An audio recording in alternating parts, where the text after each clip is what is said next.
안녕하십니까? 그동안도 네팔을 위하여 기도해 주시고 또 비전팀 여러 가지 또 방법들을 통해서 네팔 또 참여해 주시고 여러 가지로 또 성도님들 함께 해 주신 것을 감사를 드립니다. 오늘 이렇게 함께 예배드리고 또 함께 교제할 수 있는 또 시간을 주신 주님께도 감사를 드립니다. 이 시간에는 네팔의 선교 보고와 함께 간증들을 말씀을 드리겠습니다. 먼저 골로새서 1장 6절입니다.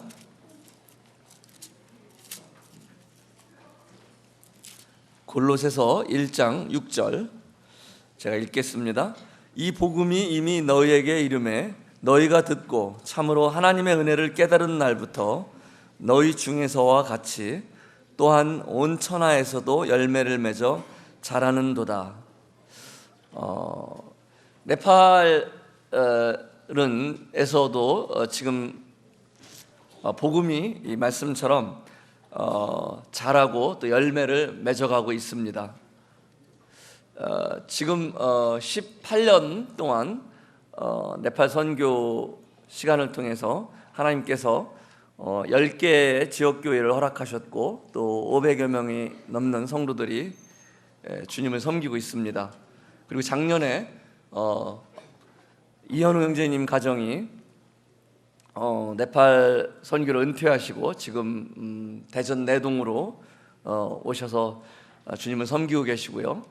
두루바 형제 가정과 또 저희 가정 두 가정이 있습니다. 네팔의 그 선교사들이 이렇게 은퇴하고 있지만은 또 현지 성도들에 의해서 현지 가정들에 의해서 네팔의 지역 교회가 개척이 된 곳이 세 곳입니다. 먼저는 그 포카라 교회 꺼먼 형제 가정, 그 형제는 뉴호라이전의 교감 선생님이었는데 주님을 위해서 헌신하기로 삶을 그렇게 결정하고 주회로에 갔다가 와서 포카라에서 부부가 정말 우리 1세대 형님들이 그랬던 것처럼 이렇게 보따리 하나 써갖고 가서 부부가 둘이서 가서 포카라 네팔의 서쪽 지역인 포카라에서 교회를 개척했습니다. 그리고 또 그 이제 너월바라시라는 지역에 아주 산골 마을인데요. 우리 한국으로 말하면은 그 내산 원머루 교회와 같은 교회입니다. 네팔은 전부 산의 나라지만은 산의 나라 중에서도 또 산골 그 시골의 교회는 한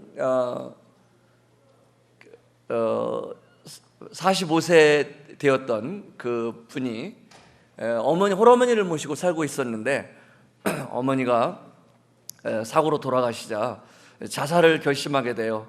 자살을 하려고 자기 신변 정리를 하다 자기 주변에 그 마을에 그 카트만두 교회의 일꾼인 덜싱 형제 고향인데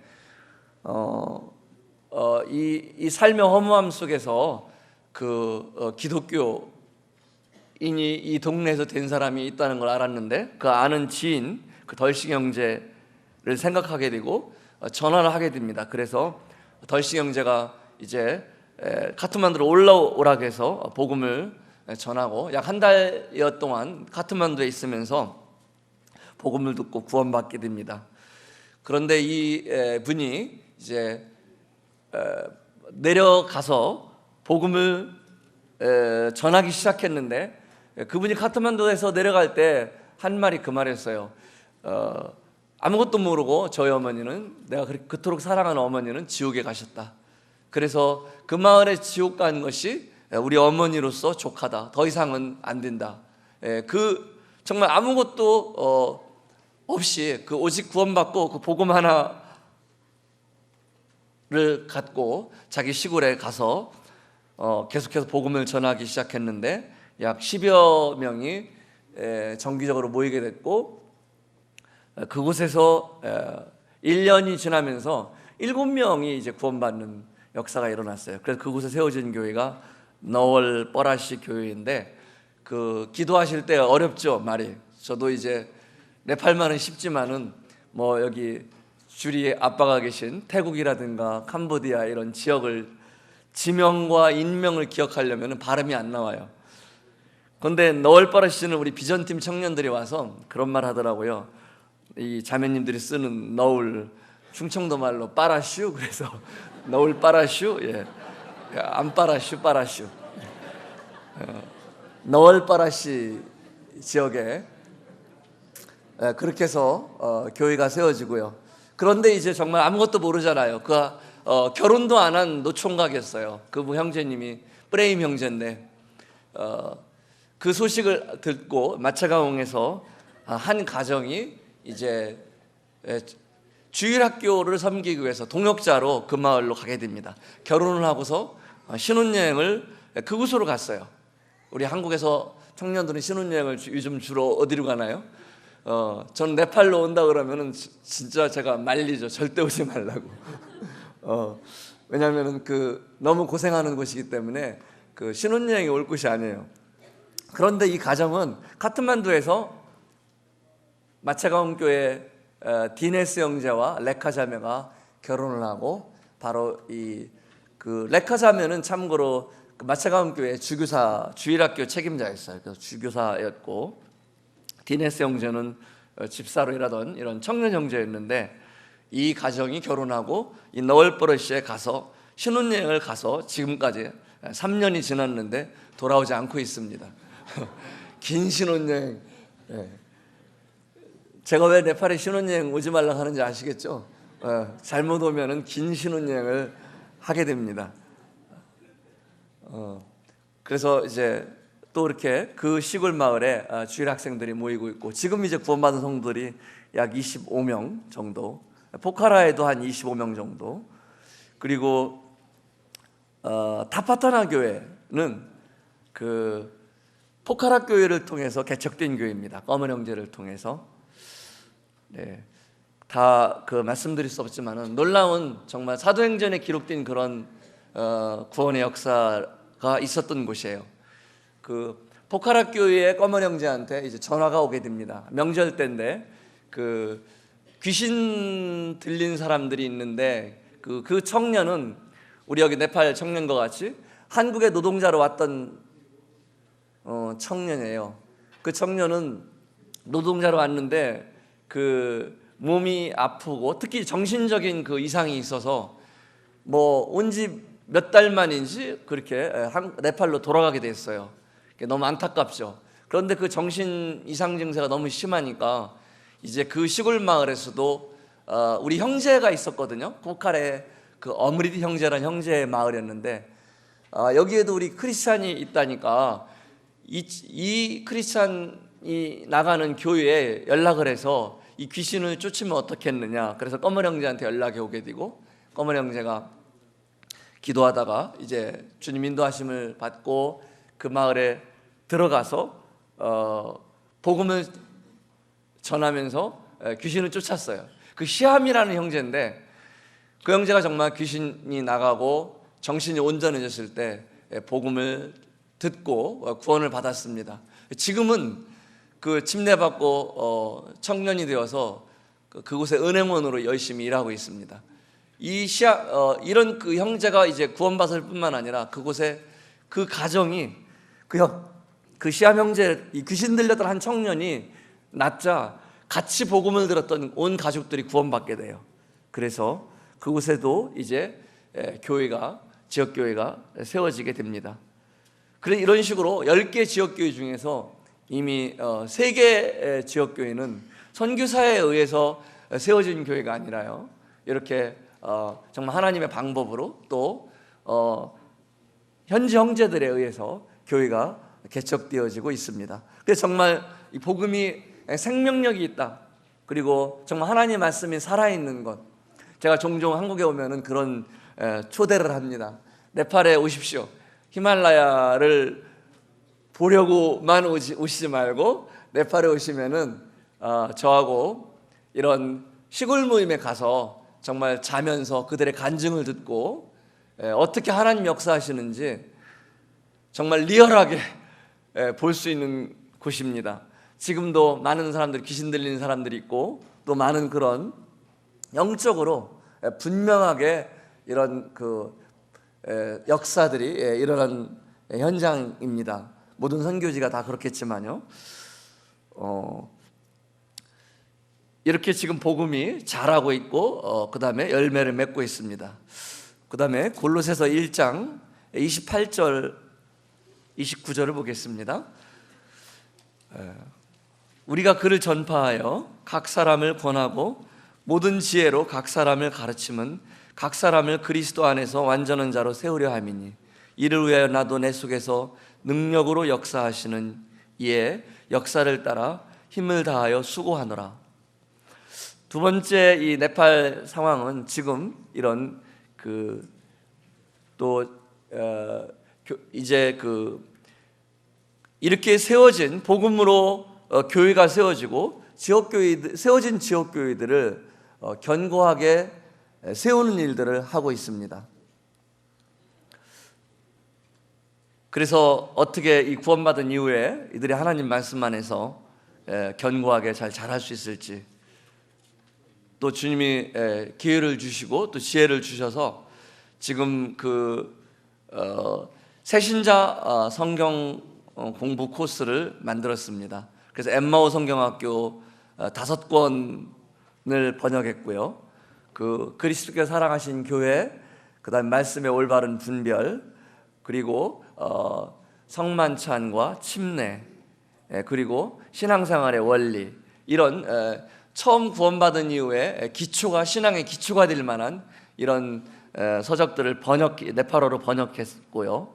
그리고 복음에 대해서 정말 데살로니가 교회의 역사에 밑받침이 됐던 그런 분명한 그 복음에 대해서 또 생각하고, 이미 구원받은 성도들이지만은 이 복음이 계속해서 확실히 세워지지 않으면은 선교지에서 다음 2세대에 어려움이 될 수 있겠다 생각돼서 또 복음까지 넣었습니다.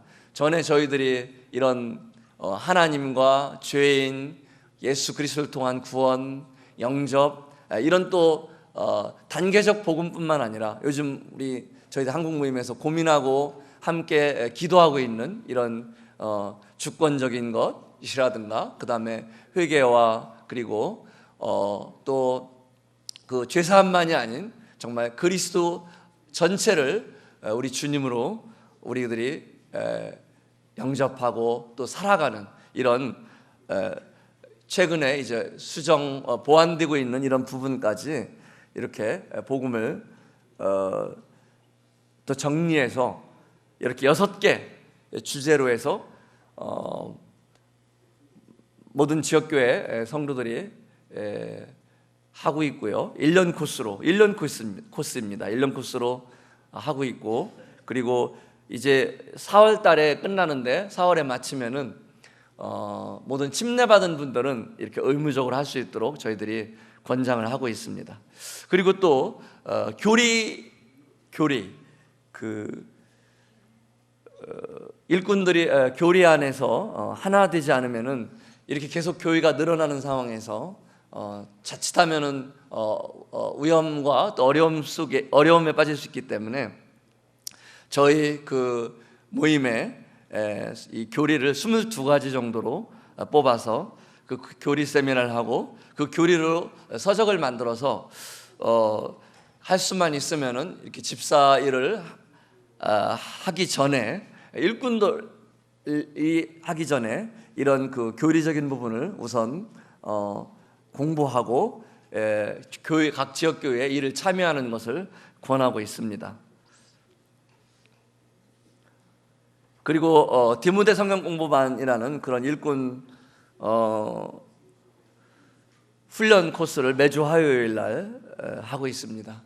그 강사들을 초빙하는데 한계가 있고요. 또 제 영적인 수준이 한계가 있기 때문에 초기 한 8년 정도는 제가 아는 그 수준에서 했지만은 그 이후에는 더 이제 그 제가 다 감당할 수 없기 때문에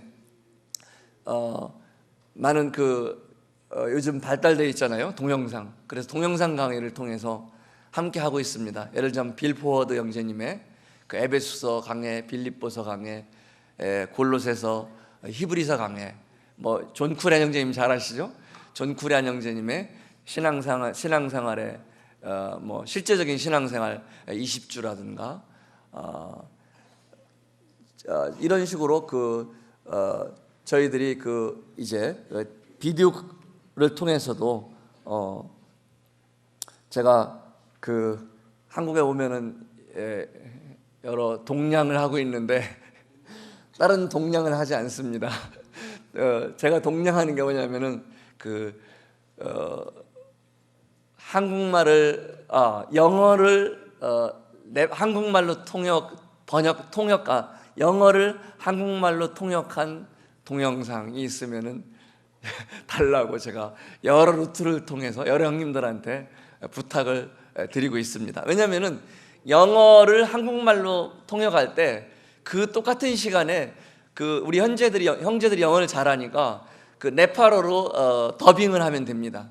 그런데 영어로 된 거라든가 그냥 한국말로만 된 동영상은 통역할 수 있는 시간이 없잖아요. 그래서 저희가 활용하기가 힘들어요. 그래서 한국에서 이렇게 돌아다니는, 한국에는 이제 많은 세계적으로 이제 주님이 귀하게 쓰시는 형님들의 말씀을 들을 수 있는 기회가 있는데, 네팔에는 지리적 여건이라든가 여러 가지 여건으로 다 형님들을 모실 수 없기 때문에 이런 비디오 강의 자료를 모으고 있고 또 그걸 활용하고 있습니다. 그래서 이제 지금뿐만 아니라 앞으로 다음 세대에도 어떻게 지역교회들이 계속해서 견고하게 세워져 갈 수 있을까, 이런 것을 고민하면서 또 섬기고 있습니다.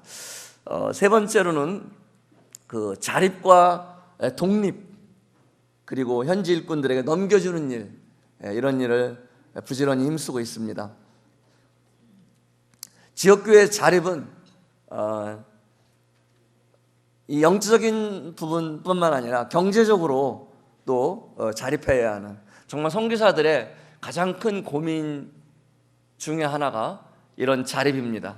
그래서 선교사 수양회가 이번에도 이제 북경에서 있는데요, 선교사 수양회 때 이 주제 토론을 하면은 꼭 모든 선교사들이 공통적으로 갖고 있는 고민들 중에 하나가, 선교사 시대에는 이제 주는 시대지 않습니까? 그런데 주는 것이 끝났을 때 그들이 독립적으로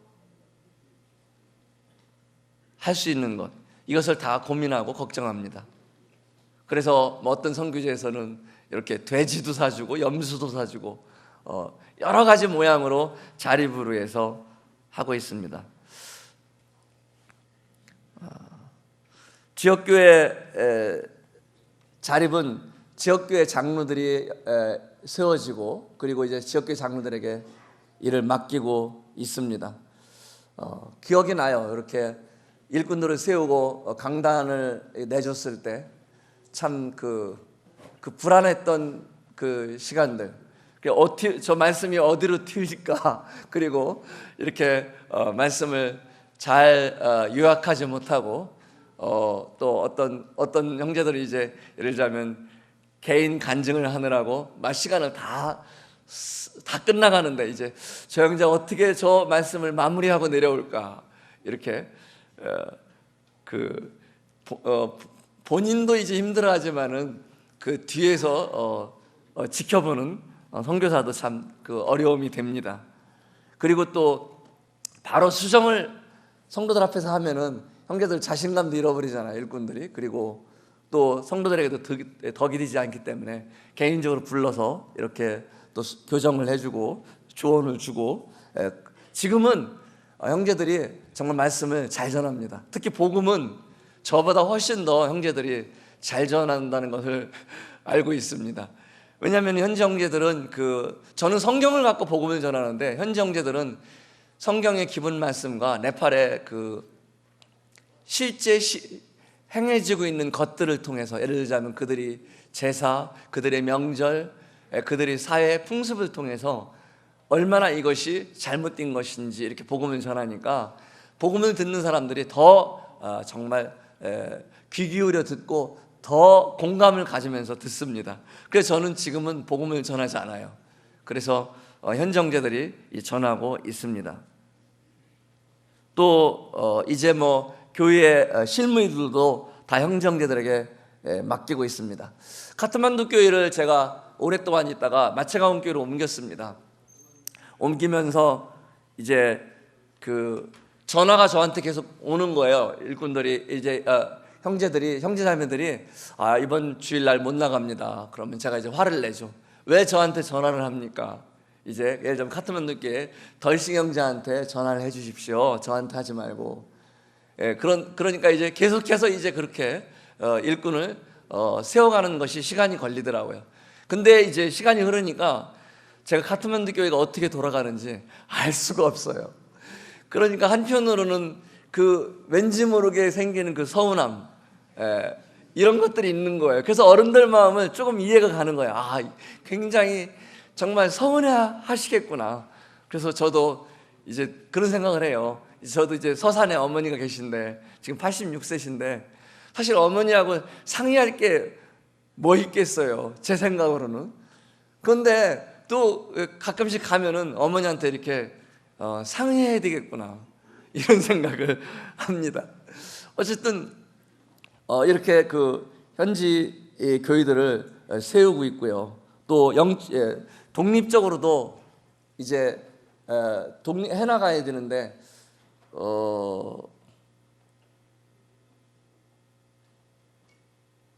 현지 교회가 예배당이 세워지고요. 참 그 감사가 됩니다. 마차가온 교회가 처음으로 이제 자기 예배당을 가졌는데 그 한 성도의 두 성도의 땅을 헌신을 통해서 됐어요.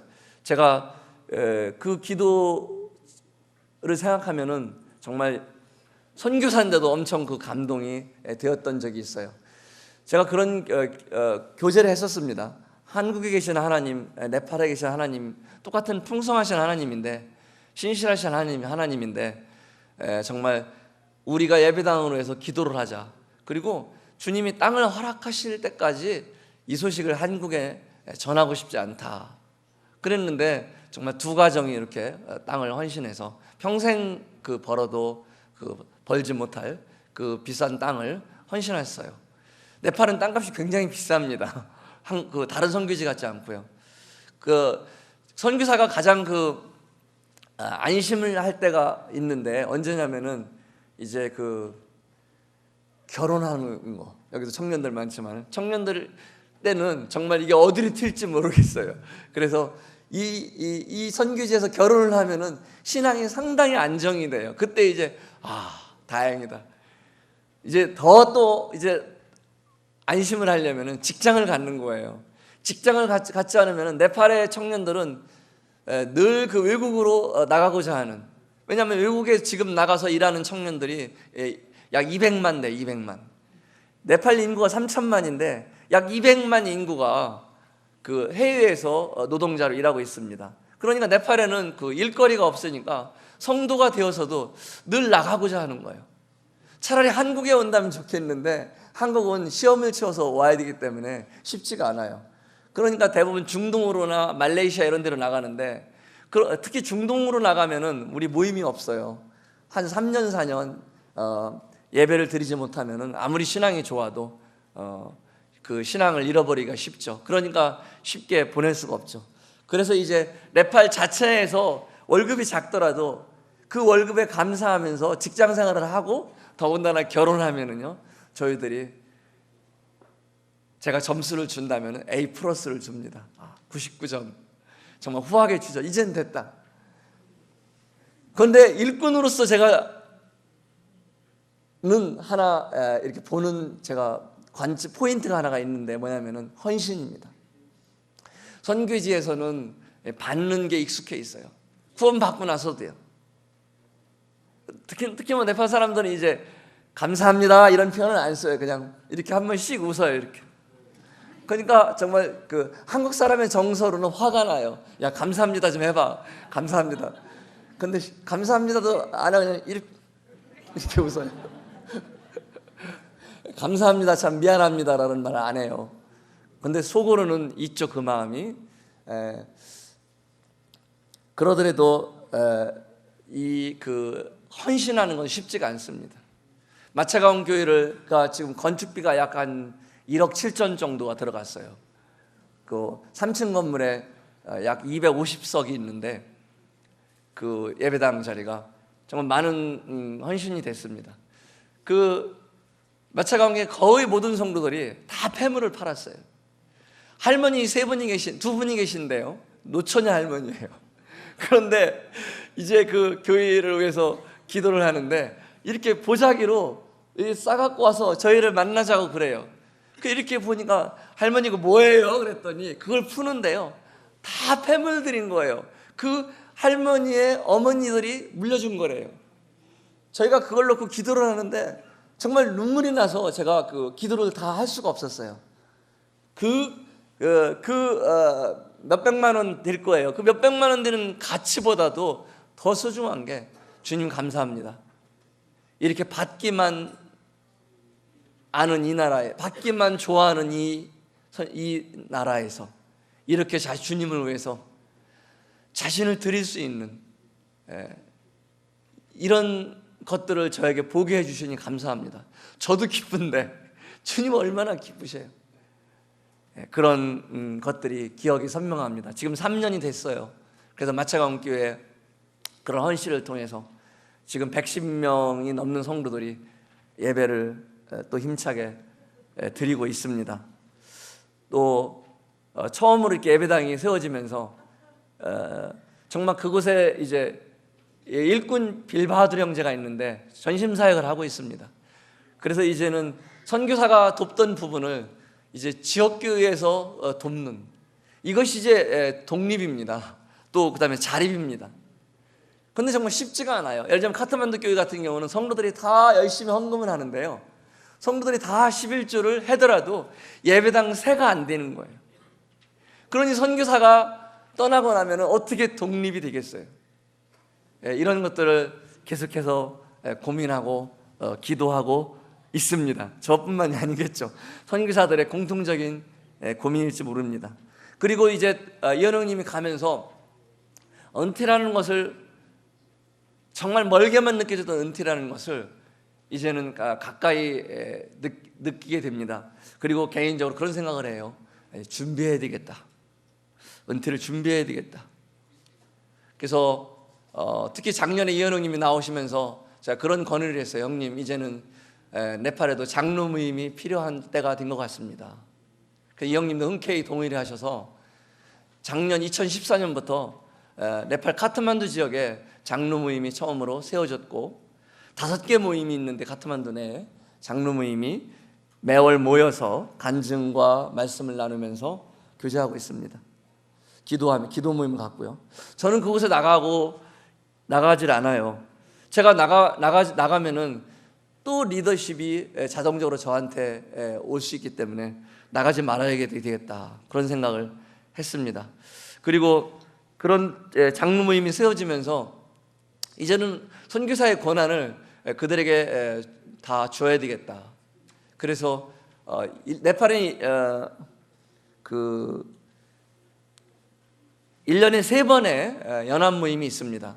한 번은 그 10월 달에 하는 가을 연합 수련회에는 네팔의 모든 지역 교회가 모입니다. 작년에 박준영 형님이 오셨었죠. 그래서 600여 명이 다 되는 이런 식구들이 모였었는데, 앞으로 걱정이 이제 그 장소가 없는 겁니다. 장소가 어떻게 이제 한 자리에 다 모일 수 있을까?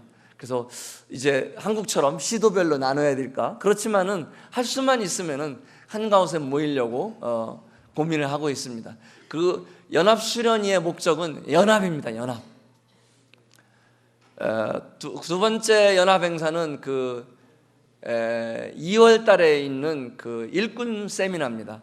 올해 일꾼 세미나에는 박건시 형제님, 김인수 형제님, 그리고 안상호 형제님, 박우사 형제님 4분이 오셔서 주제별로 이렇게 일꾼 세미나를 2월 달에 했습니다.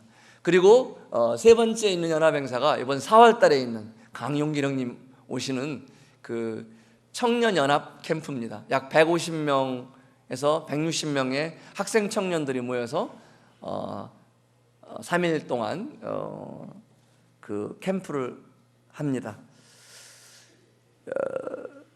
이제 선교사가 나가면서 장로 모임이 이루어지고 있고요. 그리고 저희들이 이제 강조해서 중점적으로 생각하고 있는 것은, 고민하고 있는 것은 연합입니다. 이현우님께서 네팔에 아주 귀한 것을 심어주셨어요. 이 연합과 질서. 정말 이렇게 교회가 늘어나면서, 전에는 못 느꼈는데 교회가 늘어나면서 연합이 얼마나 중요한지 하나됨이 새삼스럽게 이렇게 배우고 있습니다. 그래서 장로 모임을 통해서 정말 장로들이 이런 한 교제권 안에서 평화롭게 하나 될 수 있도록, 그리고 1년에 이런 몇 차례의 연합행사를 통해서 또 하나됨을 유지해 나갈 수 있도록 기도하고 있습니다. 그래서 이런 연합수양회가 1년에 3번 있는데, 이제 일꾼들이 대부분 한국에서 옵니다. 가끔 이렇게 다른 나라에서도 올 수 있지만은. 근데 이런 일꾼들 초대하는 것도 장로 모임에 넘겨주었습니다. 사실 14년이 지나면서 제가 이제 드디어 이제 형님들을, 제가 모시고 싶은 형님들을 모시고 올 수 있겠다, 이런 기회가 왔는데 장로 모임을 세워놓고 제가 계속해서 하는 것이 합당해 보이지 않았어요. 그래서 이제 형제들이 장로 모임에 그런 제안을 했습니다. 장로 모임에서 일꾼들을 추천해 주십시오. 그래도 마땅하지 않으면 두루바 형제가 추천을 해줬으면 좋겠습니다. 그래도 마땅한 사람이 없으면은 최 형제에게 이야기하면은 제가 한국 모임이나 싱가포르나 일본 모임, 제가 아는 교제권 내에서 일꾼들을 초청하겠습니다. 그래서 지난 박주현 형님 때는 저희가 기회가 와서 박주현 형님 모실 수 있었고, 이번에는 두루바 형제가 추천을 장로 모임에서 해서 강용길 형제님이 가게 되십니다. 정말 사도 요한이 요한복음 3장 30절에서 그는 흥하여야 하겠고 나는 쇠하여야 하리라. 정말 선교사 시대에서 현지 형제의 시대가 이제 네팔은 흐르고 있습니다. 그런데 내려놓는다는 것이 참 어렵다는 것을 알게 돼요. 그는 흥하여야 되겠고 나는 쇠하여야 되리라. 이게 이런 선교사로서 마음이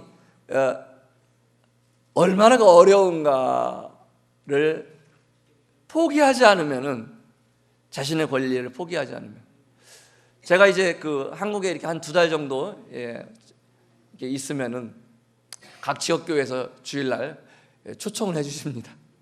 그러면은 초청해 주시면은 제가 그 형님들을 이렇게 보답으로 네팔에도 이제 모시고 초청하고 싶은데, 제게 그런 자격이 없으니까, 기회가 없었으니까 참 죄송했었어요.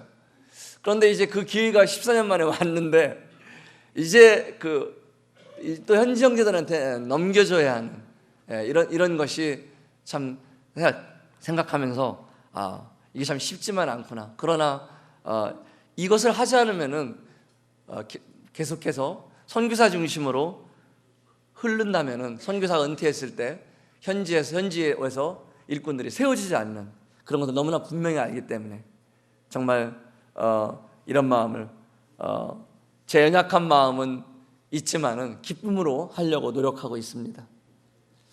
그리고 선교사 중심에서 이제 현지 형제들 중심뿐만 아니라 더 나아가서는 사람 중심이 아니라 각 지역 교회가 주님 중심으로,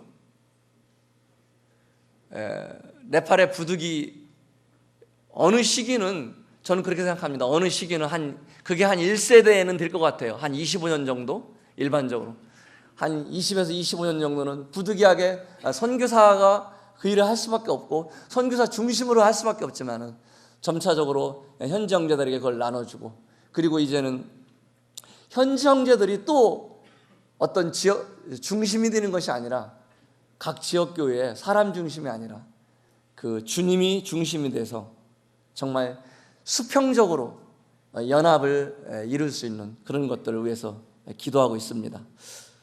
또 이런 자립과 독립이란 주제에 대해서 쿠시쿠시는 자비량은 되지 않지만 여전히 그 운영이 되고 있습니다. 적자가 나지 않고요. 이제는 흑자도 없지만 계속해서 경비 충당이 되고 있어요. 그래서 저는 자립이 되었다고 생각을 하고 있습니다. 사실은 그 손님이 와서 자립이 이렇게 유지가 될 수가 없어요. 저희가 낮 시간에는 남녀 커플들을 남녀 손님을 받지 않아요. 그 나쁜 용도로 쓰지 않도록. 또 술을 팔지 않아요. 그러니까 이 매출이 한 30% 이상은 저희가 접고 영업을 하는 거예요. 그러니까 될 수가 없죠. 우리 직원들로 늘 항의를 해요. 사장님 바보 같다고. 그런데 그럴 수가 없죠. 어쨌든 그런 상황에서도 주님이 기적적으로 쿠시쿠시를 운영해주고 계신데, 그게 뭐냐면은 그 떡입니다. 떡. 저희가 떡을 한 달에 한 130만 원, 떡 매출이 평균 한 130만 원이 나오고 있어요. 네팔 전역에 떡기가 있는 데가 우리밖에 없어요. 그래서 대사관, 코이카 모든 한국 교민들이 저희들한테 떡을 사 먹습니다. 그리고 떡을 저희가 따뜻한 떡을 그 네팔에는 배달 시스템이 없는데 집까지 일명 도어 투 도어 집까지 배달을 해주고 있습니다. 그래서 이 떡이 정말 쿠시쿠시를 살리고 있어요.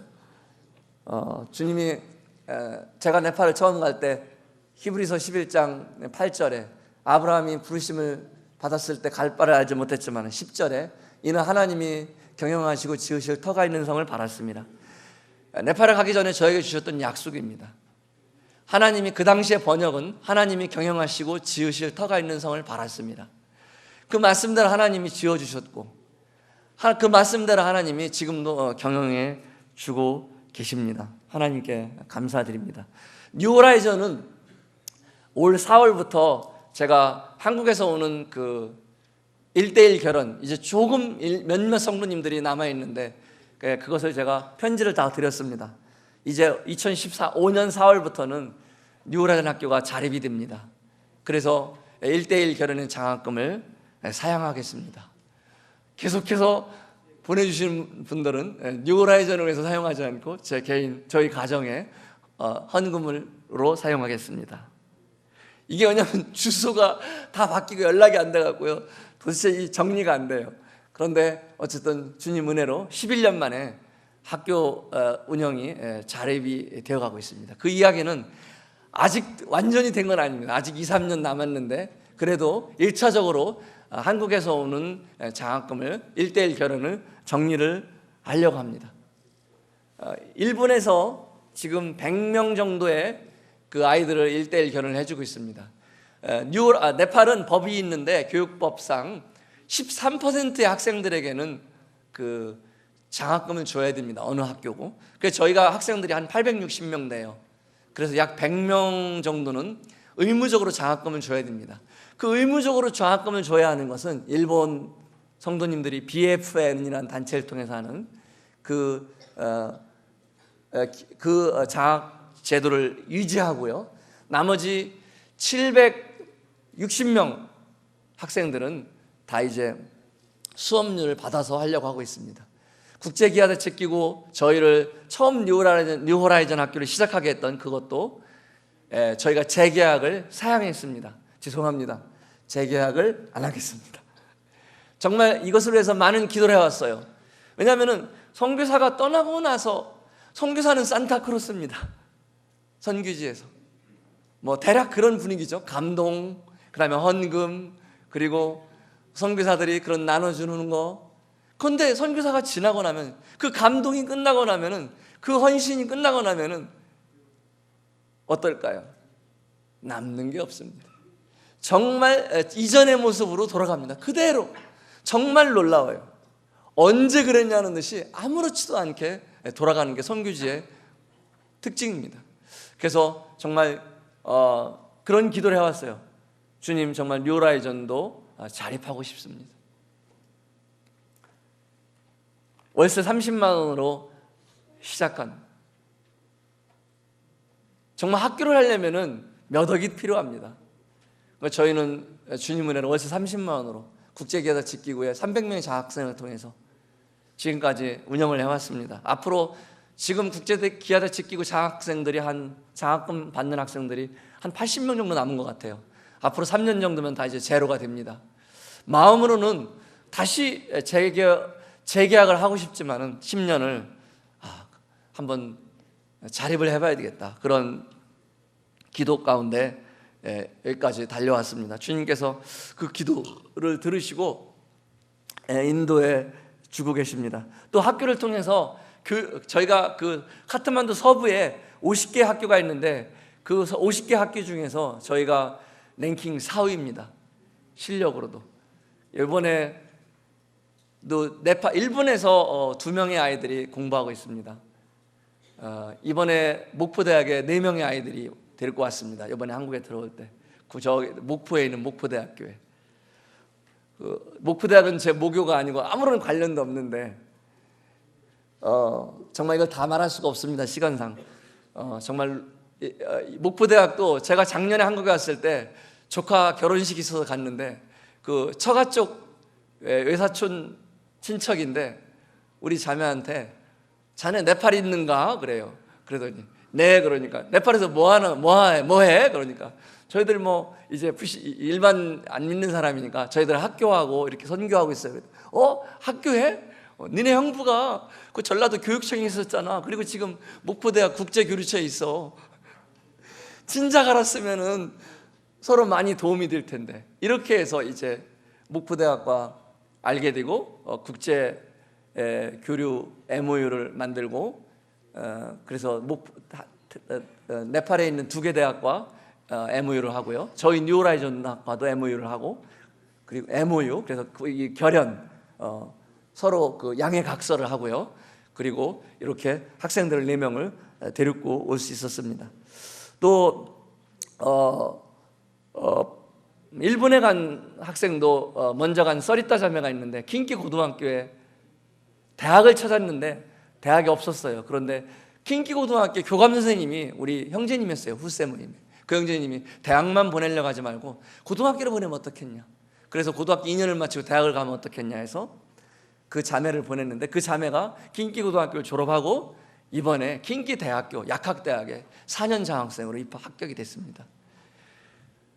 참고로 그 4년 장학생을 받을 수가 없었어요.